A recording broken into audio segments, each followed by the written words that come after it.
Parliament में नारी शक्ति वंदन अधिनियम का डिबेट होने वाला 16-17 को स्पेशल बैठक है, जहां नारी शक्ति वंदन अधिनियम के लिए सभी दल के लोग वहां बैठेंगे और 16-17 को इस पे बातचीत चलेगी वहां पर आपस में।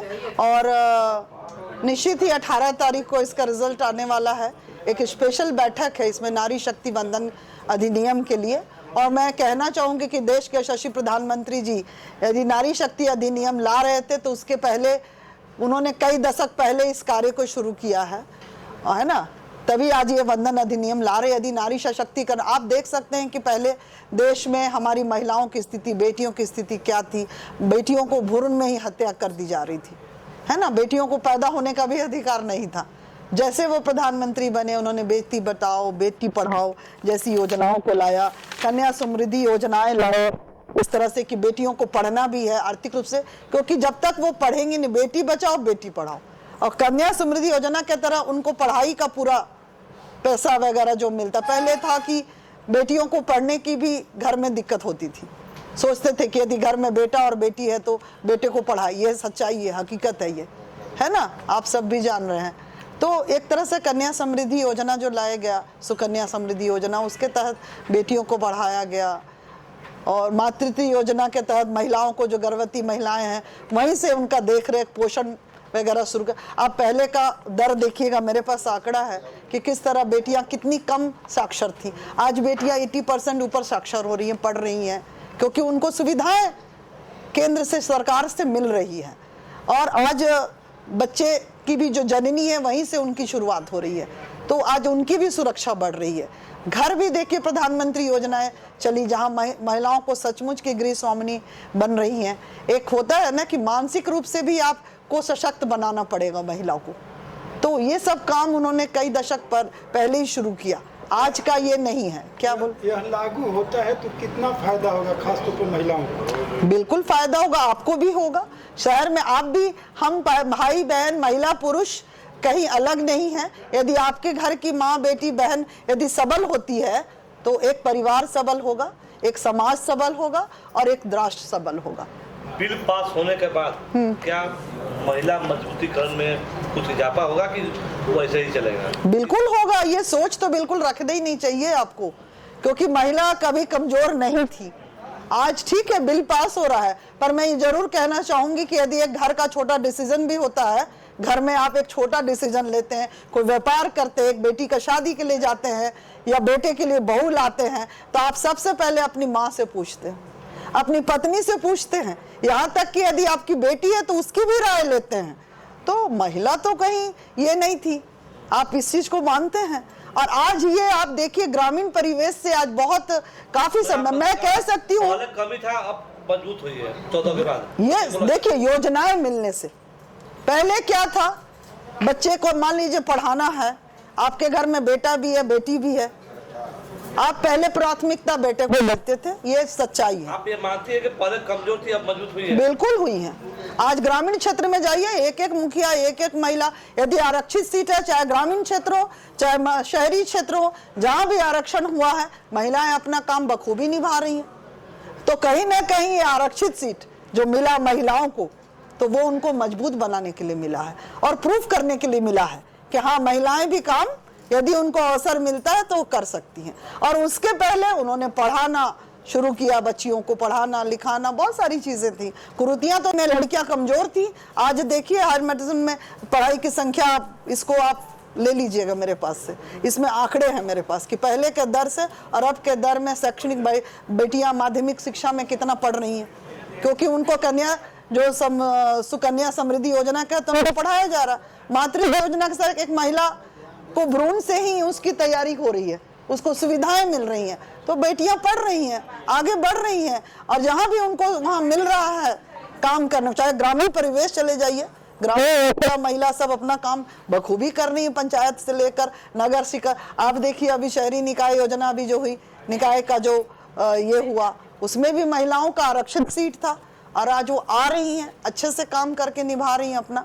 तो आने वाले समय में इसकी तैयारी यशस्वी प्रधानमंत्री जी ने बहुत पहले कर दिया आपने तो बोला 100 दलीय ये हो रहा है, लेकिन देश का विपक्षी पार्टी जो है ये चुनावी मुद्दा को बता रहे हैं, क्या कहेंगे? कौन दल नहीं चाहेगा कि नारी सशक्त हो? ऐसा नहीं है। विपक्षी तो दूसरे चुनावी मुद्दा मान रहे हैं। ये देखिए सब नहीं तो मान रही है कि एक चुनावी मुद्दा बनकर रह जाएगा। मुझे तो नहीं लगता है, और मुझे क्या किसी को नहीं लग रहा है। यदि 33% परिसीमन भी बढ़ रहा है, आपका क्षेत्र भी बढ़ रहा है, ऐसा तो नहीं कि हम किसी का लेके, आपका क्षेत्र बढ़ रहा है, आपका सांसद का क्षेत्र बढ़ रहा है, विधायक का क्षेत्र बढ़ रहा है, छोटा परिसीमन हो जाएगा, आपके प्रतिनिधि और बेहतर कार्य करके दिखाएंगे, क्योंकि एक सांसद का क्षेत्र आप उसकी भी, वो भी एक मनुष्य है ना, आदमी है, उसकी भी कार्य क्षमता है, लेकिन वो करते थे। लेकिन आज जब परिसीमन के बाद यदि क्षेत्र बढ़ता है तो अच्छी बात है, ज्यादा लोगों को भागीदारी मिलेगा अपने क्षेत्र को देखने का, प्रतिनिधि करने का, और बेहतर प्रतिनिधि करेंगे सब, तो ये तो अच्छी बात है। और 33% 1/3 भाग ही मिल रहा है, क्या हाथ भी नहीं मिल रहा, आधा, जबकि हम आधे के कहते हैं, आधी आबादी हैं हम। क्या अपील रहेगी आपकी? हाँ, अपील क्या रहेगी? बिल्कुल अपील रहेगी कि ये नारी शक्ति वंदन अधिनियम आए और सर्वदल सहमति से आए, और सारे लोगों का इसमें विकास होगा, महिलाएं आगे बढ़ेंगी, बढ़ चढ़कर हम अपना कार्य को अच्छे से करेंगे, इससे बेहतर और क्या हो सकता है। मेरा नाम वेदिका प्रकाश हुआ, मैं गढ़वा जिला में रहती हूँ अपने परिवार के साथ। मैं यहाँ से निकलकर अगर मेरे माता पिता ये सोच सकते हैं कि मुझे अपनी बेटी को आगे बढ़ाना है, उसे आगे भेज करके पढ़ाना है, उन्होंने ये चाहा, तो आज मैं पढ़ लिख करके और वापस अपने घर आई हूँ, तो जो प्राउड मुझे फील होता है। मैं चाहती हूँ कि हर एक महिला जो भी अपने जिस भी क्षेत्र में मेहनत कर रही है, किसी भी लाइन में आगे बढ़ना चाहती है, वो बढ़ते रहे। सबसे पहली बात है, हम रिजर्वेशन की बात ही क्यों कर रहे हैं? आखिर हमें रिजर्वेशन लाना ही क्यों पड़ रहा है? इस बात पे सोचने की विषय हमारी बहुत ज़्यादा गहरी होनी चाहिए, क्योंकि रिजर्वेशन किसी भी चीज़ को तभी लाया जाता है जब उस क्लास के ग्रुप, उस ग्रुप के पीपल को या उस क्लास को बहुत ज़्यादा दबाने की कोशिश की जा रही हो। हालांकि दोनों बराबर होना चाहिए, जो कि हमारे जैसे कि अरुणा मैम ने बताया कि पहले से चला आ रहा है। हॉटस्टार पे एक नया वेब सीरीज़ आया है चिरैया करके, अगर आप सबको मौका मिलेगा तो देखिएगा। उसमें इतनी खूबसूरती से बताया गया है कि अगर किसी चीज़ के बारे में हमें सही पता चल जाए, उसके लिए लड़ना चाहिए, अपने हक के लिए हमेशा लड़ना चाहिए। आसान जीवन में कुछ नहीं है, जीवन ही एक आसान घट चीज़ नहीं है। अगर जीवन हमें मिला है वो संघर्ष के लिए मिला है, चाहे आप पुरुष हो चाहे महिला हो। तो रिजर्वेशन का ज़रूरत ही इसलिए पड़ रहा है कि हमारे पास पोटेंशियल होते हुए भी हमें आवाज़ नहीं दी जा रही है। आज कितने सारे सेक्टर्स हैं, जैसे कि इंजीनियरिंग है, मैं खुद एक लॉ की स्टूडेंट हूँ, लॉयर है, या फिर कितने सारे सेक्टर्स हैं जहाँ पे मौका दिया गया या माँ बाप ने दिया या सरकार के द्वारा स्कीम दी गई, तो आज कितनी सारी महिला उस चीज़ में आगे बढ़कर और अपने आप को इंडिपेंडेंट महसूस कर रही हैं, फ्रीडम अपना महसूस कर पाती हैं और अपनी इच्छा से जीने की शक्ति रखती हैं। ना उनको कोई दबाता है और ना उनके ऊपर किसी तरह की अत्याचार हो सकती है। इसलिए हमें गवर्नमेंट के द्वारा जो स्कीम्स आते हैं उसके ऊपर फोकस करना चाहिए, और हर दिन चाहे सेंट्रल गवर्नमेंट हो, स्टेट गवर्नमेंट हो, हर गवर्नमेंट को आगे बढ़ने के बारे में सोचना चाहिए, हमेशा सपोर्ट करना चाहिए, ना कि किसी को सरपास करना चाहिए। सपोर्ट करने की बात कर रहे हैं तो उसी चिरैया वेब सीरीज में एक लाइन बोली गई है कि महिला की जो इज्जत है वो हमारे पूर्व जन्म बहुत साल पुराना, जब हम लोग कहते हैं ना कि वो राम जी का वास था, वो था, उस समय बहुत होता था, बीच में वो कहाँ खो गया वो किसी को समझ ही नहीं आया। ठीक है, ये बहुत गहरी बात है कि हमें उस इज्जत को वापस पाने के लिए आज ये 33% रिजर्वेशन जो है वो किस चीज़ के बारे में बात कर रहा है? हमारे उन आवाज़ों की बात कर रहा है जो कि पार्लियामेंट तक नहीं पहुंच पाती है, जो कि बहुत इंपॉर्टेंट है। जो सेक्टर जो चीज़ महसूस करता है उसी सेक्टर के लोग उस चीज़ के बारे में अच्छे से बता सकते हैं। वो कहते हैं ना, आप बीती इंसान को ज़्यादा अच्छे से समझ आता है।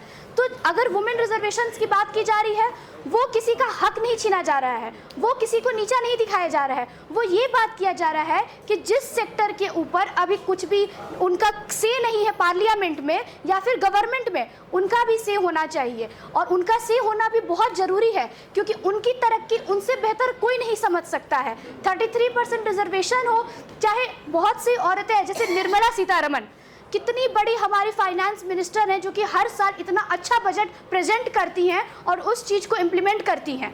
तो वही बात है कि अपने रोल मॉडल को अगर एक महिला को समझती है, उसके बाद अगर आगे बढ़ना चाहती है, तो उससे बड़ा चीज़ कोई नहीं हो सकता है। और मुझे लगता है कि अगर ये 33% रिजर्वेशन जो कि हमारा 106th कॉन्स्टिट्यूशनल अमेंडमेंट एक्ट है वो पास हो जाएगा, तो फिर वो हम सब के लिए जीवन थोड़ा आसान करेगा और जिन तक बहुत सारी सुविधाएं नहीं पहुंच पा रही है उन तक भी ये सुविधा पहुंच पाएगी। धन्यवाद। यह नारी शक्ति बंधन अधिनियम को जो विधेयक में पास हमारे किए देश के यशस्वी प्रधानमंत्री नरेंद्र मोदी जी, मैं गढ़वा जिला के महिला के माध्यम से महिलाओं को ओर से तहे दिल से उनका धन्यवाद देती हूँ और आभार करती हूँ। आज महिलाओं को जो हक अधिकार मिलना चाहिए था वह मोदी जी दे रहे हैं और लोकसभा और विधानसभा में भी महिलाओं को 33% आरक्षण के माध्यम से उनकी आवाज़ गूंजेगी। हमारी आरक्षण तो पंचायत में मिली थी लेकिन लोकसभा और विधानसभा में अभी तक नहीं हुआ था लागू, लेकिन अब मोदी जी के माध्यम से महिला का आवाज़ लोकसभा और विधानसभा में गूंजेगी और यह बहुत ही बड़ी भाग्यदारी है। आज मोदी जी जब से आए हैं तो महिला के आए दिन अधिक से अधिक विकास हो रहा है। पहले महिला लोग को बोला जाता था कि न ससुराल में घर होता है न मैके में घर होता है, लेकिन मोदी जी जब से प्रधानमंत्री बने हैं महिला के प्रधानमंत्री आवास देकर के महिला को घर देने का काम किए हैं और 50 लाख के संपत्ति महिला के नाम से रजिस्ट्री करके महिला का संपत्ति देने के काम किए हैं।